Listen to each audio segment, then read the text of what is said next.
أعوذ بالله من الشيطان الرجيم بسم الله الرحمن الرحيم والصلاة والسلام على رسوله الكريم أما بعد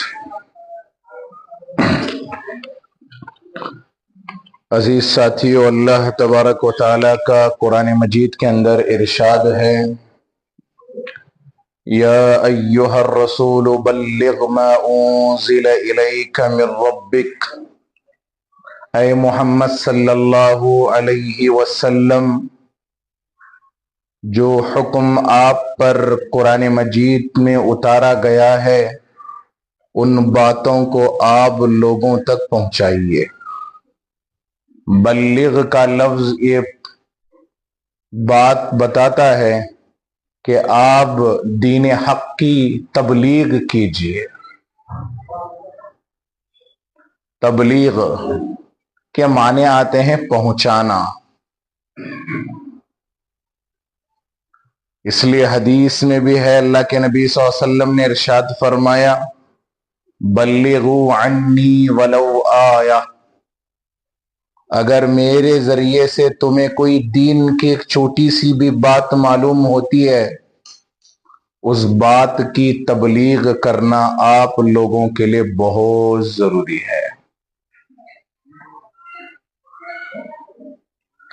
اسی لیے یہ جو دعوت کا کام کیا جاتا ہے اس کو ایک نام سے یاد کیا جاتا ہے، وہ نام ہے دعوت و تبلیغ کا کام۔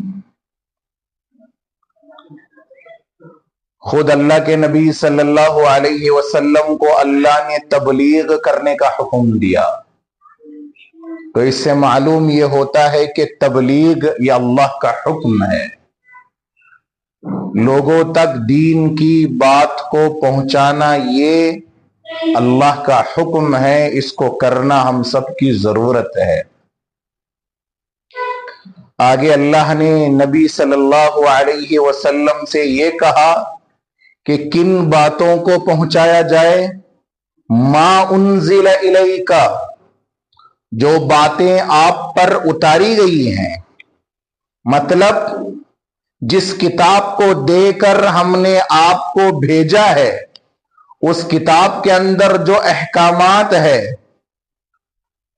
نیکیاں کرنے پر جو جنت کی بشارتیں ہیں، گناہ کرنے پر جہنم کے جو عذابات ہیں، ان کو آپ لوگوں کو سنائیے، اس کو پہنچائیے، یہ کام آپ کا ہے۔ آگے کیا کہا؟ وَإِن لَّمْ تَفْعَلْ فَمَا بَلَّغْتَ رِسَالَتَهُ، اگر آپ نے تبلیغ کا کام نہیں کیا تو سمجھ لینا آپ نے اپنا پیغام نہیں پہنچایا، آپ نے اپنے نبی ہونے کا حق ادا نہیں کیا۔ گویا کہ اس آیت سے معلوم یہ ہوا کہ یہ جو دعوت و تبلیغ کا کام ہے یہ کس کام کو کار نبوت کہتے ہیں، یعنی نبی، اس کام کو نبی نے کیا ہے۔ کس کام کو؟ تبلیغ کے کام کو کس نے کیا ہے؟ نبی نے کیا ہے۔ تیسری بات، جب اللہ کے نبی صلی اللہ علیہ وسلم دعوت و تبلیغ کا کام لے کر لوگوں کے درمیان چلنے پھرنے لگے تو لوگوں نے آپ کو تکلیف دینا شروع کر دیا۔ فوراً آگے اللہ تبارک و تعالیٰ نے آیت نازل فرمائی، واللہ یعصمک من الناس، اللہ آپ کو لوگوں سے محفوظ رکھیں گے، یعنی لوگوں سے ملنے والی جو تکلیفیں ہیں ان تکلیفوں سے اللہ آپ کو دور رکھیں گے۔ اس آیت سے چوتھی بات ہم کو یہ معلوم ہوئی، یہ جو دعوت و تبلیغ کا کام ہے یہ تھوڑا مشقت والا کام ہے۔ اس بات اللہ کے بات کو لے کر لوگوں تک پہنچانا، دین کی دعوت کو لے کر پہنچانا، یہ حق سننے والے کے لیے تھوڑا کڑوا ضرور لگے گا، وہ ہمیں بعض مرتبہ گالی گلوچ بھی کرے گا، اور دعوت میں مزہ تب ہے جب دعوت کے کام میں مشقت ہو، تکلیف ہو۔ اللہ کا بہت ہی زیادہ کرم ہے کہ اللہ تبارک و تعالیٰ نے اب اس دعوت کے کام کو پورے عالم میں پھیلا دیا ہے، ملک ملک میں پھیلا دیا ہے. اب وہ تکلیفیں نہیں ہیں، اب اللہ نے سہولتوں کے راستوں کو بنا دیا ہے. وہ صحابہ تھے جنہوں نے تکلیفوں کو اٹھا کر اس دعوت و تبلیغ کے کام کو اپنی ذمہ داری سمجھ کر امت تک اللہ کے دین کو پہنچایا. صرف یہ نبی والا کام نہیں، بلکہ اللہ کے نبی صلی اللہ علیہ وسلم سے پہلے جتنے نبی آئے ان تماموں نے اس دعوت کے کام کو کیا ہے. وتھ ایویڈنس بتاؤں گا، دلیل کے ساتھ بتاؤں گا. سب سے پہلی دعوت جو بھی نبی لے کر اپنی قوم میں گیا ہے وہ دعوت ہے ایک اللہ کی عبادت. پہلے کس کی دعوت؟ کیونکہ جہاں ایک اللہ کی عبادت نہیں کی جاتی وہاں خیر داخل نہیں ہوتا.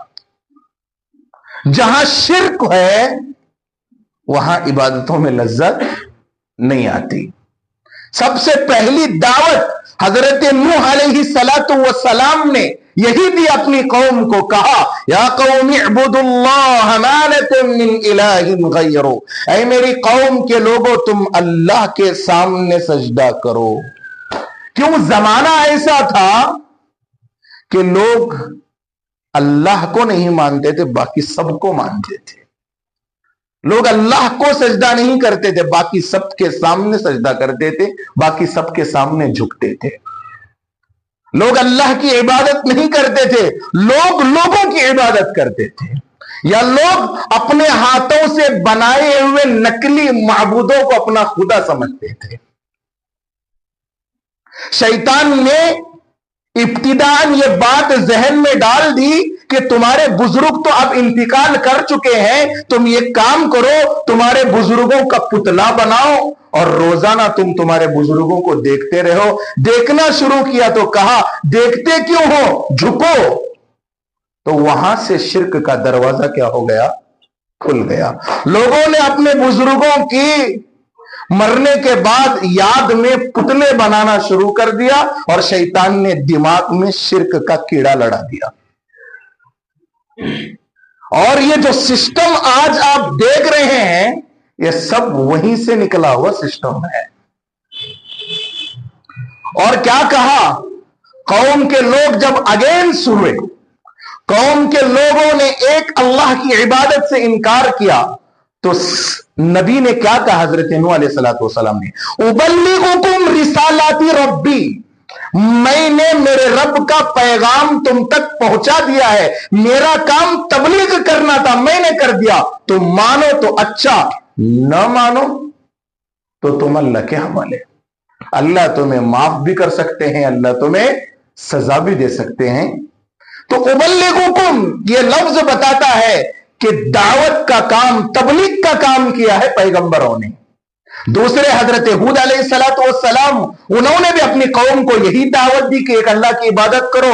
اور جب ان کی قوم بھی اگینسٹ ہوئی تو حضرت ہود علیہ السلام نے بھی یہی جملہ استعمال کیا، ابلغکم رسالات ربی وانا لکم ناصح امین. میں تو تمہیں اپنے رب کی تبلیغ کرنے والا ہوں، میں تو رب کے پیغام کو تمہیں پہنچانے والا ہوں، اور میں تمہارا خیر خواہ اور نصیحت کرنے والا ہوں. تمہیں لگتا ہے کہ میں ٹارگیٹ کر کے بات کر رہا ہوں، نہیں، تمہارے حالات ہی ایسے ہیں کہ خود تم ٹارگیٹ بن جاتے ہو. وَأَنَا لَكُمْ نَاصِحٌ أَمِينٌ، میں تمہیں نصیحت کرنے والا ہوں. تیسرے نبی حضرت صالح علیہ السلام قوم سمود کی طرف کیا بنا کر بھیجے گئے؟ پیغمبر اور نبی بنا کر بھیجے گئے. انہوں نے بھی قوم کے حالات کا جائزہ لیا اور قوم کو ایک اللہ کی طرف بلایا. قوم نے جب نہیں مانا تو انہوں نے بھی یہی بات کہی، لقد ابلغتکم رسالات ربی، میں نے میرے رب کے پیغام کو تمہیں پہنچایا ہے، مجھے رب نے تبلیغ کا حکم کر کے بھیجا تھا. تو معلوم کیا ہوا؟ یہ جو تبلیغ کا کام ہے یہ حکم ربی ہے، رب کے حکم سے چل رہا ہے. تیسری دلیل، حضرت شعیب علیہ السلام بھی مدین کے علاقے کی طرف اس وقت نبی بنا کر بھیجے گئے. سب سے پہلی بات، اس وقت وہاں کی قوم جو ہے